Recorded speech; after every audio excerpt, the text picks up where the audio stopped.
Hi, this is Bob Samuels. I'm founder of TechConnectr. TechConnectr is a marketplace and campaign management platform of best-of-breed, account-based marketing lead gen solutions, helping marketers deliver highly targeted, quality leads for their sales teams. We've partnered with the B2B Marketing Expo to bring you wisdom from leading account-based marketing thought leaders. To that end, I would like to introduce you to Sangram Vajre, co-founder and chief evangelist of Terminus. Sangram and Terminus have quickly built reputations as leaders in B2B account-based marketing. I've met Sangram a few times. Nice guy, speaks with a smile, so you get a feel that he really likes this ABM stuff. Sangram, I'm happy to speak with you again today. I'm excited, Bob. Great to connect with you again. It's a pleasure. So you wrote. I didn't realize you wrote a book that was aimed exactly like for people like me, account-based marketing for dummies. Well, it was the very first book that was published on ABM, and since then, I think a lot of people have published a few more books. But at that time, I was learning about it as everybody else in 2015, 2016 timeframe, and it was a good time. Outstanding. And you also created, coined a term which I really love and a concept. And if you can explain a little bit, flip my funnel. Yeah, sure. So Flip My Funnel obviously has been a really fun, not only a term, but a movement per se, because we now have over 10,000 people in that community with the Flip My Funnel podcast, which also has so many more people listening to it every day since it's daily. But the whole idea was like, what if we challenge the status quo on how marketing and sales is done? And instead of looking at it the traditional way, which is broad at the top and narrow at the bottom, which leads to less than 1% of the leads turning into customers, what if we flipped it and started with the best fit accounts that you want to go after, then expand the reach within that account, not everywhere, but within that account. So that's the second stage. And then engage people on their terms, which is super important because not everyone is going to engage on your terms. So it's important to understand how do you engage on customers' terms, and then turn them into advocates, which we all obviously need in order to create massive things. So all that to say that the whole idea of identify, expand, engage, and advocate is a philosophical way of trying to build a marketing and sales machine that is based on the crux of authenticity and better marketing. I think it's brilliant. It's just so elegant to.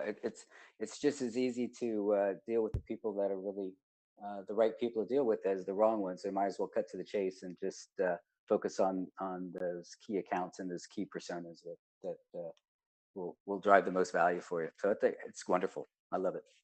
Thank you. So what if you? What are some? Are there some examples of best practices of account-based marketing efforts that you've seen along the way that you can share? Maybe a couple. Sure. Yeah, absolutely. And I'll share like in real case, like examples of customers and, using Terminus or not, but like just people who are doing incredible stuff with ABM. So one example is from Jillian Gartner. She is the director of ABM at Thomson Reuters, and they are targeting about 350 accounts, and 95% of the win that they had in 2018 came from accounts that were influenced by doing Terminus. So you think about that from a marketing perspective, and you're able to say 95% of the deals that we closed, we influenced it because we were focused, we were targeted. The using a combination of not only Terminus but a few other tools to drive awareness and engagement in it. That just creates confidence for you as a marketer and the organization in you that we can drive this forward. So that was just a number and a stat that I feel like is very interesting, and I just heard about it last week, so it's fresh.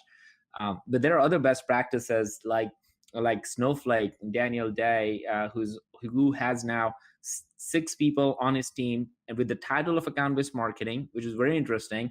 And by the end of Q1 2019, he is supposed to make that team of 15 people. So that team every one of those 15 people will have the title of account-based marketing. So now for me, someone who has, being at the forefront of this movement, it gives me a ton of pleasure and joy when I hear that people are having real jobs in ABM. And what they do is they do one-on-one campaigns. They run about 500 one-to-one campaign, which means there's a one ad for one company, to one persona within a company. So within a company, if they are going after multiple personas, they'll have multiple ads, one-to-one. So one-to-one company, then they will have a one landing page that is very customized to that page. Then they will have a video, then they will have a direct mail, all of that aligned to that one company, because that company is so important to them. And they can only do that at scale, of these many, like 500, because they know that if they close X percentage of these 500 accounts, they will meet their business objective. So ABM really is changing not only the culture and the career paths for a lot of marketers, because now it's become a real job and a real career, but it's also changing the way companies are measuring outcomes, which has been very exciting for me. Beautiful. And so account-based marketing is one of the things that's interesting about it is it really requires a deep relationship between sales and marketing. So where that new title, the ABM role, is that under marketing or sales or a combination thereof? Well, it is under marketing, but very closely tied to sales, because the way, and again, if you take Snowflake as an example, they have all these regional offices and they have field marketing people over there and field regional sales leader over there. So let's say they have a regional sales leader in Boston, and there's a field marketing person there. They're also getting an ABM person, which means this person now is fully responsible for helping figure out who are the best fit accounts in Boston, not the salesperson, but this person. So they know what the volume that they can drive. Then they are figuring out what kind of awareness and engagement they are going to do. So this literally what happens, at least in the case of Snowflake, and I'm seeing that happen more often now, which is marketing is actually, this is game changer, Bob. I think marketing is actually helping sales set quota for their region, which is very different ball game from maybe from the days of you and I coming, where sales pretty much tells marketing what to do. Marketing now, because they have fit data, because they know they have intent, because they understand what the total addressable market looks like in a region that you can really go after, they now know that it's not a unlimited universe of people that they can sell to. So with that information, they're able to go to, in this case, let's say Boston, say, hey, look, we only have 150 accounts that you can actually go after in this region. So it makes sense to hire no more than 2 sales reps, or whatever might be the equation for it. So that level of insights and information, because marketers are starting to have, as they're trying to hone in into ABM, it is really changing the way marketing is able to not only be at the table and having a seat at the table and that kind of conversation, to literally help them understand who to go after and how many they can go after. Interesting. So that's another flip.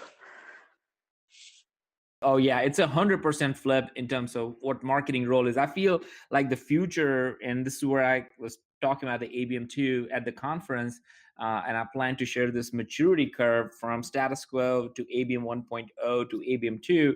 I feel like we're going from a status quo, predictable conversion rates, to ABM 1.0, which was figure out a more efficient model within a subsegment of a customer lifecycle, to this ABM 2.0, which is efficient growth model for the business at scale, right? That's where the utopia is. That's where I think the tables are turned again, where marketers are now going to be able to identify the quota, figure out how many sales reps you need, have intelligence around which accounts are actually going to close because they have insights into engagement models.